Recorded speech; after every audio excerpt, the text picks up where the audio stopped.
ایک روٹی والے کا واقعہ میں نے آپ کو سنانا ہے، اور یہ بڑے ہی مشہور و معروف بزرگ سے منسوب واقعہ ہے۔ حضرت ابو بردہ رضی اللہ تعالیٰ عنہ راوی ہیں کہ حضرت ابو موسیٰ اشعری رضی اللہ تعالیٰ عنہ کی جب وفات کا وقت قریب آیا تو انہوں نے اپنے بیٹوں سے کہا کہ اے بیٹو، روٹی والے کو یاد رکھنا۔ پھر یہ واقعہ خود ہی بیان کیا کہ وہ روٹی والا کون تھا۔ آپ نے کہا کہ ایک شخص تھا جس نے 70 سال اللہ کی عبادت کی، بڑی عبادت کی، مگر 70 سال بعد جب وہ باہر آیا تو شیطان نے اس کو بہکایا اور وہ ایک عورت کے فتنے میں مبتلا ہو گیا۔ 7 دن اور 7 راتیں وہ اس عورت کے ساتھ رہا، غلط کام ہو گئے۔ اب اس کو پھر شرمندگی ہوئی کہ یہ میں نے کیا کیا، 70 سال عبادت کی اور یہ 7 دن اور 7 راتیں میں نے گناہ میں گزار دی۔ بڑا شرمندہ، بڑا نادم، قدم قدم پر سجدے کرتا جاتا، توبہ کرتا جاتا۔ اب چلتے چلتے چلتے ایک مسافر خانے میں پہنچا تو وہاں 12 مسکین لوگ پڑے ہوئے تھے، لیٹے ہوئے تھے۔ اس نے بھی جگہ بنائی اور ان کے درمیان جا کر خود بھی گر کر سو گئے۔ اب رات میں ایک شخص آیا جو ان کو کھانا دیا کرتا تھا، روٹی دیا کرتا تھا۔ ایک ایک کر کے 12 روٹیاں لے کر آیا تو اس کو پتا تھا یہاں 12 مسکین رہتے ہیں۔ ایک ایک کر کے سب کو روٹی دینے لگا۔ وہ شخص جو یہاں آ کر اچانک بیچ میں آ کر لیٹا تھا اس کو بھی وہ مسکین سمجھا اور اس کو بھی روٹی دے دی۔ لیکن ظاہر ہے کہ اگر ترتیب سے روٹی دیتے دیتے آگے آئے تو آخری نمبر والے کو روٹی نہ ملی، کیونکہ یہ تو 13 ہو چکے تھے۔ تو بانٹنے والے سے اس مسکین نے کہا کہ تم نے آج مجھے روٹی کیوں نہیں دی؟ اس نے کہا میں نے تو سب کو ایک ایک روٹی دی، کسی کو 2 نہیں دی۔ کہا تم مجھے روٹی نہیں دے رہے ہو۔ بہرحال وہ ناراض ہو گیا کہ ٹھیک ہے، پھر تم اگر یہ سمجھتے ہو کہ میں بددیانتی کر رہا ہوں تو میں تمہیں کچھ بھی نہیں دوں گا۔ یہ کہہ کر وہ شخص تو چلا گیا، مگر وہ مسکین بیچارہ بھوکا رہ گیا۔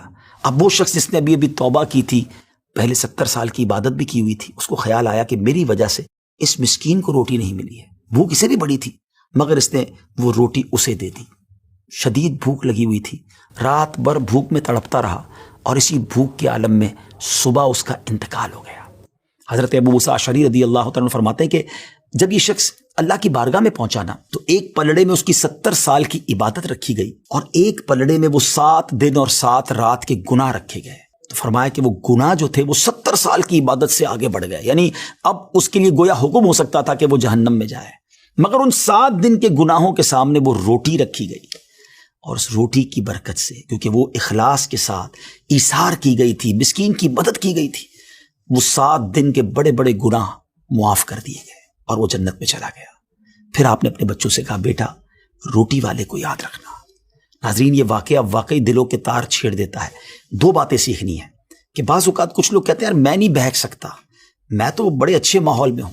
نہیں جناب، شیطان نے بڑوں کو بہکا دیا ہے۔